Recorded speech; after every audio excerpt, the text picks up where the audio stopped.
What's up, guys? Welcome to Daily Dose of Reddit. This is your host, Zach, and today's subreddit is r/IDontWorkHereLady. This story's called, I Didn't Design Your Damn Shirts, Karen. Tale from years ago, when I worked for a consulting firm. Sorry if the details are a little fuzzy, this was a long time ago. I'm also long-winded and sleep-deprived, so it's a rambling one. The office layout on my floor had 4 private offices that were for 4 different independent contractors. One specialized in graphic design, one in copywriting, one in media sales, and one in advertising campaigns. All of the assistants for these different specialists sat in one large room out front at our tiny desks. Each of us worked for only one of the consultants, but were happy to pass on basic information to the other ones. We, however, had no contact info or calendar access for anyone else's boss. I was sitting at my desk doing SEO work when Karen flung open the front door violently enough it actually banged against the wall. I was the closest to the door, so I jumped up and looked over. Karen took this as a cue to storm over to my desk and throw down a CD. "Did you people make this?" she snarled. I picked up the CD and looked at her. No idea what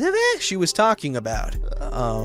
Was my brilliant reply. "Did you people make this?" Oh, good. Volume was the only reason I didn't know what you were talking about. Thanks, Karen. Karen snatches the CD from me. "We had these t-shirts designed by graphic designer dude, and he gave us these files and the printer said they're all messed up. He ripped us off." Oh, so graphic design dude made this for you? Well, he's not here right now. Karen launches into a loud, profane tirade, questioning my ability, my education, my personal attractiveness, and parentage, which, yeah, aren't the best, but that has nothing to do with her stupid t-shirts. I finally put on my mom librarian voice. I am neither, but you know the voice I mean. "Ma'am, ma'am!" Surprising us both, Karen stopped talking. "Ma'am, I do not work for graphic dude. Best I can do is give you a pen and paper to write him a note. But if you worked with him, you should have his email or phone. Email is the best way to get in touch with him." "When will he be back in the office?" "No idea. I don't work for him. You'd best call or email him, or leave a note." "Well, go in his office and check his calendar and tell me where he is." "No, couldn't even if I wanted to. His office is shut and locked." "Well, unlock it." "I don't have a key. We just work in the same building." "Call him and tell him I'm here and I need to speak with him." "No, I don't have his number and I'm not his secretary." Not really true. I have his number, but hell no, I'm not playing receptionist. "I spend a ton of money with you and I demand—" "Ma'am, you do not spend a ton of money with me. I don't work for graphic dude." Yeah, you don't do the computer stuff. You're just the secretary. Now get him on the phone." I took a second to figure out how me sitting in front of the computer and using it when she came in equals not doing the computer stuff, or how secretary equals no computers. But this wasn't the brightest tool in the box, and she was giving me a headache. So I went to my boss and asked for her to dislodge the Karen barnacle from my life. "Ma'am, I'd be happy to give a message to Graphic Guy." "Where is he?" "I don't know. You can leave a message." "Are you the manager?" "Yes." She's a consultant. She is self-employed by her own company, so I guess she is her own manager. Technically mine too, but neither of us were sure what Karen was going for here. "Well, I want to speak to the owner." "Owner of what, exactly?" Karen turns and points at me. "I crap you not, this woman snarls. That girl there." My boss and I are sharing a look. My boss says to Karen, very slowly, You want to speak to her owner?" Karen nods emphatically. "I want her fired." Other guy in the office pipes up. "Don't you mean disowned?" My boss glares at him. "Ma'am, I am her boss and I'm not firing her. And we have nothing to do with Graphic Dude. We can't help you. Please leave and try to get in touch with him on your own." More shrieking. Karen is now questioning both my and my boss's work ethic, personal grooming, and voting preferences. references. My best guess is she got herself all worked up into a righteous indignation rage at the t-shirt issue before she came in, and she just transferred all that ire to me because I opposed her will. But her anger at me for not working for Graphic Dude is way out of proportion. Graphic Dude's assistant has walked into the office during all this, and being the accommodating soul he is, offers to look at the file. Karen stomps over and hands it to him, while he explains that Graphic Dude is out of town at a wedding and won't be back until Tuesday. Graphic Dude, by the way, does not do any work outside the office, which upsets Karen more. The file opens up for Graphic Dude's assistant dude. It's some hideous summer family reunion t-shirt. The other dude looks at Karen. So what's wrong with it? The screen printer said the file is all messed up. Graphic Dude's assistant dude looks confused. It's fine. No, it's not, she shrieks. Now other guy is trying to explain that the file is fine, but she can get in touch with Graphic Dude next week. Not good enough for Karen. She keeps yelling, while assistant dude looks at the image more closely. Oh, are you Mrs. Karen McBenchface? Yes! Oh, okay, I can fix this for you. Karen smiled broadly, praises him in a sickeningly sweet,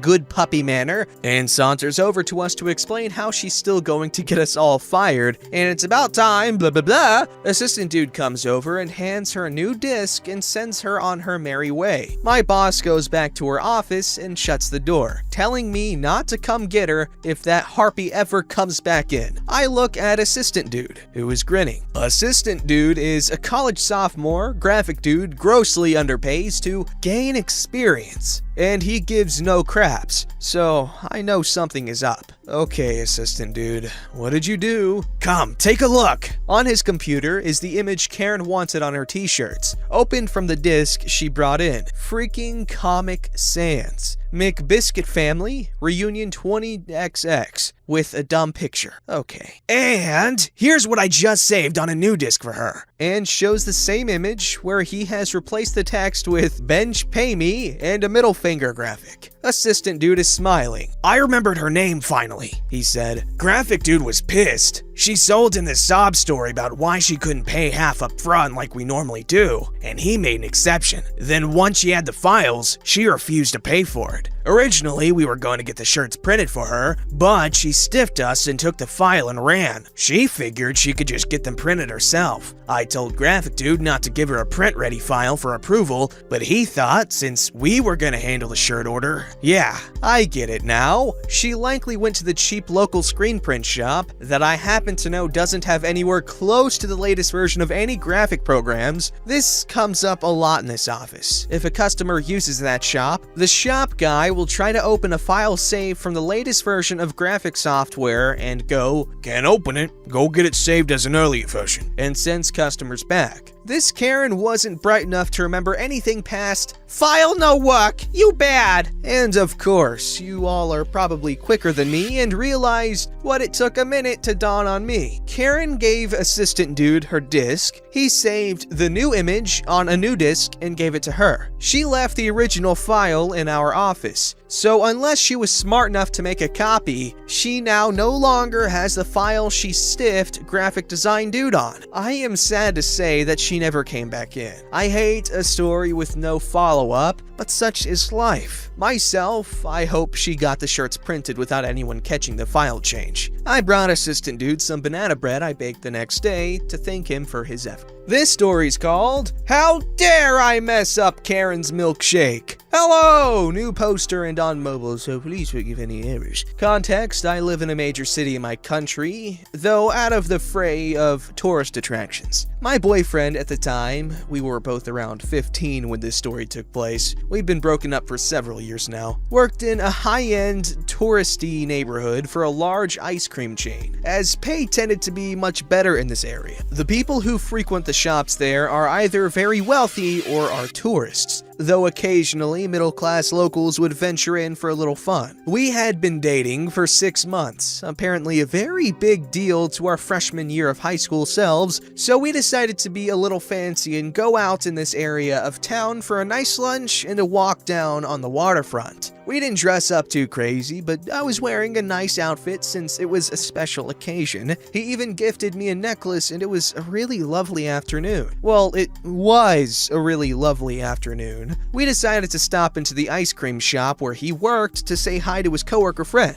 Only one person was working despite it being a pretty busy area, as it was a weekday. We chat with her for a bit. She was a woman in her mid-30s, and she gives us each a free ice cream cone. It was nice, and I was very dazzled by his work perks. We say goodbye, and my boyfriend and I decided to shop around after finishing our ice cream, admiring all the fancy clothes we would buy if we had the funds. We're trying on some goofy clothes and taking funny photos. Typical high school fun when he gets a phone call. It's his coworker, and she says we have to come back right away. He's trying to tell her he has the day off and we're out on a date, but she insists it's an emergency and we're the only people nearby. So, we go back to the ice cream shop. It actually was an emergency. The freezer in the back that held all their stock, nearly $10,000 worth of ice cream in giant tubs, this place was a huge operation, had broken and the ice cream was beginning to melt. She had to go to the regional warehouse to get a company freezer van to salvage what they could, as they were losing money by the second. The catch: she wanted us to work the store and business was starting to pick up. They found a company shirt for me to wear that was so big I was practically swimming in it, and decided that even though I had no understanding of how anything worked and had never even had a job before, it was perfectly okay for me to work the counter. And before you say I was technically working there, I never got paid for the couple of hours I was working, and really was not qualified to be representing the brand.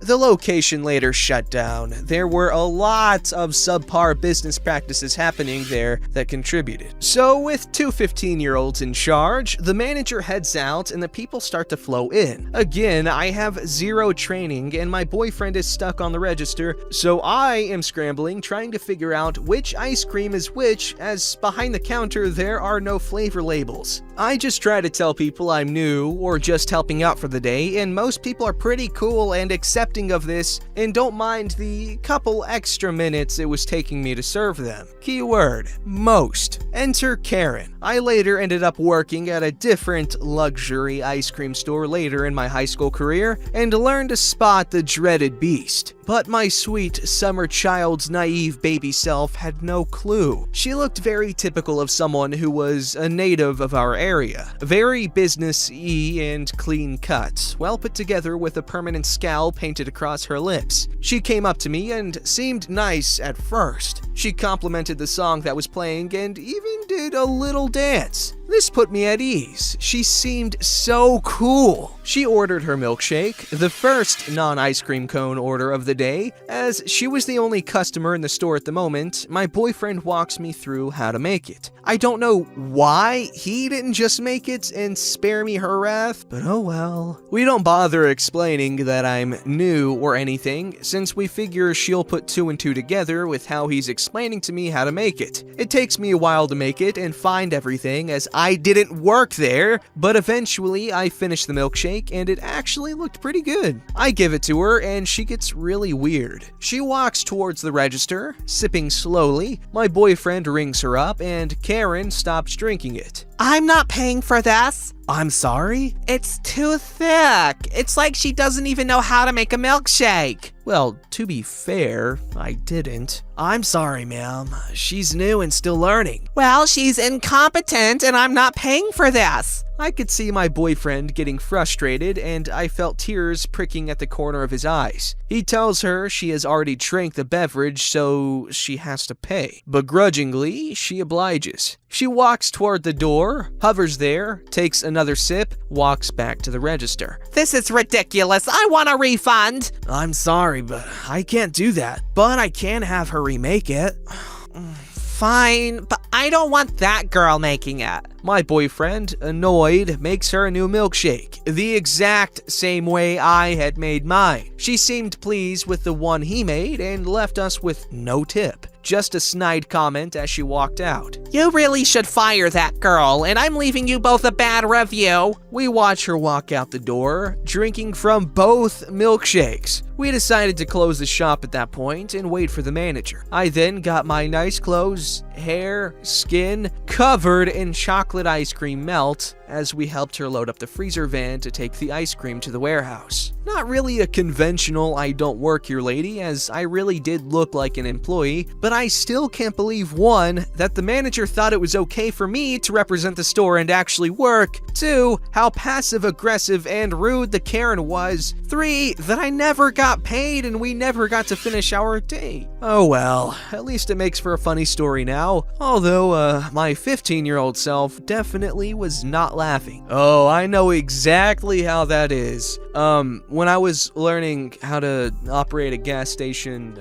POS system, and no, that does not stand for piece of shit, despite what I may have thought at the time. Anyways, a lot of people were very understanding because I was still learning and I was just like around that age, I think, maybe 14, 15, and my dad owned the store, and everyone was local, the customers were all regular, so everyone was very understanding. However, I had to relearn it last year as I was working at my uncle's gas station, and it was a lot more busy. This was, on a busy highway, so I had a lot of impatient people that were just like, "Argh!" They were just really mean, rude people, and not understanding of the fact that I'm still learning and I'm kind of new, and like, I'm not even getting paid for this. It was just something to do at the time. I mean, I got paid like $100 every few weeks, but that's negligible. But also, I can understand the whole impatience behind the customers, because it's like, oh, come on, why does a new person have to be doing my crap? Why can't I have someone experienced and quick? 'Cause I gotta get out of here. And you know what? Maybe if you're polite and you tell them, hey, I'm in a hurry, can you learn with someone else? Maybe they'll be understanding if you're not rude. But if you're a jerk, then you deserve the slowness. Sorry, bud, but you're a jerk. Don't forget to like, subscribe, and hit that bell to never miss an episode.